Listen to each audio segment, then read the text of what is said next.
We're talking about Thomas Watson, and really the idea is why we should make old brothers of the past some of our best friends and why they can be an encouragement to us. And Thomas Watson certainly fits that bill. So, first of all, we should introduce our listeners to who in the world is Thomas Watson? That is a good place to start. Thomas Watson, an old English Puritan, so we're back in the 1600s, a graduate of Cambridge, ministered in the city of London for more or less 40 years, married, 7 children, and a prolific preacher, prolific author, probably without debate one of the most readable Puritans that have come down to us. His works are, their depth and their breadth, they are quite unique because of their accessibility and readability. So that's a little bit about Thomas Watson. We don't have a lot of background information on his upbringing. We do know something of his involvement with the Westminster Assembly and some of the political goings-on of the 1650s, but we can leave all that aside.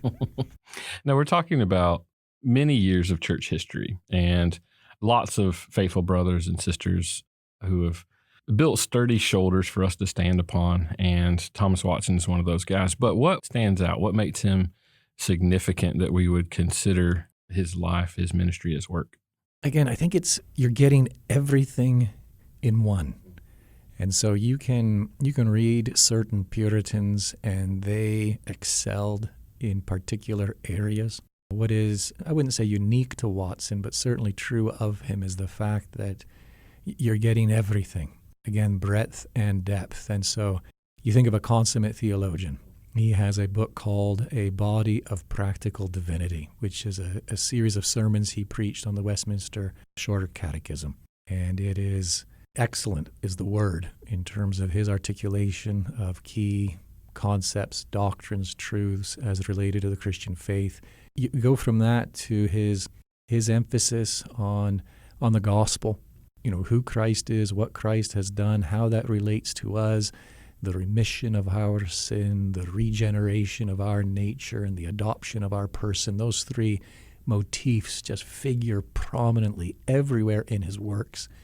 I think probably what resonates most when it comes to Watson is I think in part from his own experience and certainly, as a pastor engaging with people in the pew in his church, what I call the 3 S's of sin, sadness, and suffering.